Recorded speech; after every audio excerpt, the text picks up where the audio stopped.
আসসালামু আলাইকুম। আজকে কাঁকরোল দিয়ে রুই মাছের একটা ঝোল রেসিপি শেয়ার করব। অনেকেরই ধারণা যে কাঁকরোলের তরকারি নাকি মজা হয় না। তো আমি রিকোয়েস্ট করব ঠিক আমার এই ভিডিওটা দেখে একদিন এই তরকারিটা রান্না করার জন্য। তারপরে খেয়ে অবশ্যই কমেন্ট সেকশনে জানাবেন আপনাদের কাছে কেমন লেগেছে। আলহামদুলিল্লাহ, তরকারির কালার এবং স্বাদ দুটো দেখেই আপনারা হয়তো বুঝতে পেরেছেন যে এটা কেমন মজা হয়েছে। আর স্বাদের কথাটা তো আপনারা বলতে পারবেন না, তো আমি বলে দিচ্ছি আলহামদুলিল্লাহ, মানে এত মজা হয়েছে যা বলার মতো না। এর জন্য অবশ্যই রেসিপিটা দেখে বাসায় একদিন ট্রাই করে নেবেন। দেখবেন যে আঙুল চেটে পুটে সবাই খেয়ে নিচ্ছে। তো এর জন্য আমি নিয়ে নিয়েছি প্রথমে রুই মাছ। রুই মাছগুলো কেটে খুব ভালো করে ধুয়ে নিয়েছি। আপনাদের কাছে যদি গন্ধ লাগে সেক্ষেত্রে লেবুর রসটা দিয়ে তারপর রুই মাছটা ধুয়ে নিলে কিন্তু গন্ধ আসবে না। এখন দিয়ে দিচ্ছি লবণ আর হলুদ, সামান্য একটুখানি মরিচের গুঁড়া দিয়ে তারপরে রুই মাছটা হাত দিয়ে আমি খুব ভালো করে এপিট ওপিট মেখে নেব। তারপর এখানে নিয়ে নিচ্ছি কাঁকরোল আর নিয়ে নিচ্ছি আলু। কাঁকরোলগুলো চাক চাক করে কেটে নিয়েছি আর এটাও আমি খুব ভালো করে ওয়াশ করে নিয়েছি। এখন এই কাঁকরোলের ভিতরে আমি লবণ আর হলুদের গুঁড়া দিয়ে দিব। এখানে মরিচের গুঁড়া দিব না, তাহলে ভাজতে গেলে কালো কালো হয়ে যাবে। এটাও মেখে একটা সাইডে রেখে দিলাম। এখন প্যানের ভিতরে তেল দিয়ে দিলাম, পরে মাছগুলো ভেজে নেব।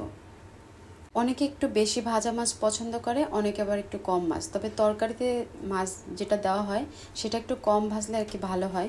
তো এটা যার যার পরিবারের পছন্দ অনুযায়ী আর কি ভেজে নেওয়া যায়। তো আমার মাছ ভাজাটা হয়ে গেছে আর আমি ঠিক এভাবেই নামিয়ে নেব। মাছ ভাজাটা তুলে নিয়ে এর ভিতরে দিয়ে দিব কাঁকরোল আর আলু।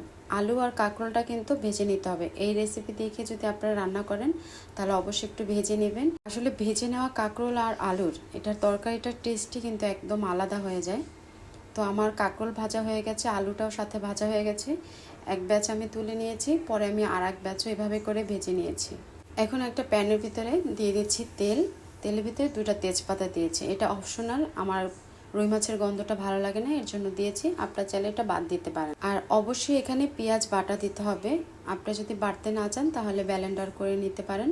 এখানে আমি পেঁয়াজ বাটা, আদা বাটা আর রসুন বাটা দিয়ে প্রথমে এটা কষিয়ে নেব।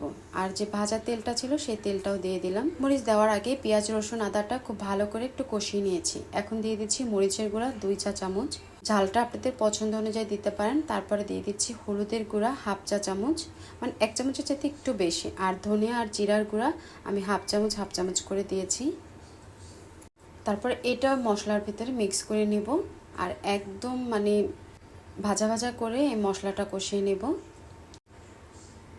ঠিক এই পর্যায়ে আমি ব্লেন্ডার ধোয়া একটুখানি পানি এখানে দিয়ে মশলাটা আবারও খুব ভালো করে কষিয়ে নেব। সব ধরনের তরকারিতে মশলাটা কষানোর উপরে আপনার টেস্টটা ডিপেন্ড করে। মশলাটা কষানো হয়ে গেছে, খুব রাফ রাফ হয়ে গেছে, এই কারণে আমি আবার একটুখানি ঝোল দিয়ে দিলাম। হলে যখন বলক চলে আসছে সেই পর্যায়ে আমি ভাজা মাছগুলো এখানে দিয়ে দেব। ভাজা মাছ দিয়ে 2-3 মিনিটের মতো ভাজা মাছটা একটু কষিয়ে নেব এই ঝোলের ভিতরে।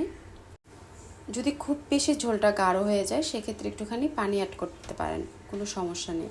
তারপর আমি মাছগুলো তুলে রাখবো। যদি একসাথে সবজির সাথে দেওয়া হয় তাহলে হয়তোবা মাছগুলো ভেঙে যেতে পারে, এই কারণে মাছগুলো তুলে নিলাম। মাছ তোলা হয়ে গেলে এর ভিতরেই ভাজা সবজিগুলো দিয়ে দিব। ভাজা সবজিগুলো দিয়েও আমি কিছুক্ষণ এটা নেড়েচেড়ে মিশিয়ে এটাও একটুখানি কষিয়ে নিব। এখানে কিন্তু চুলার আঁচটা হাই হিটে রাখা যাবে না, তাহলে পাতিলে তলায় লেগে যাবে। কাঁকরোল আর আলুটা কিন্তু আমার এখানে কষানো হয়ে গেছে। এখন ঝোল দিয়ে দিব। ঝোলটা যার যার পছন্দ অনুযায়ী দিয়ে নিতে পারেন। এখন কাঁকরোলটা ঝোলের সাথে মিক্স করে ঢাকনা দিয়ে ঢেকে মিডিয়াম টু লো হিটে এটা কিছুক্ষণ সময় ধরে আমি রান্না করে নিব।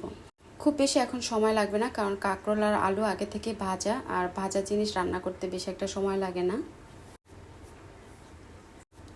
এখন আমি এর ভিতরে মাছ যে কষিয়ে রেখেছিলাম সেই মাছগুলো দিয়ে দিব। যদি রেসিপিটা আপনাদের কাছে ভালো লাগে তাহলে রিকোয়েস্ট থাকলো আমার চ্যানেলটি সাবস্ক্রাইব করার। এভাবে রান্না করে খাওয়ার পরে অনেকের যে একটা ধারণা আছে যে কাঁকরোলের তরকারিটা মজা লাগে না, তাদের ধারণাটা একেবারে সত্যিকার অর্থেই পাল্টে যাবে।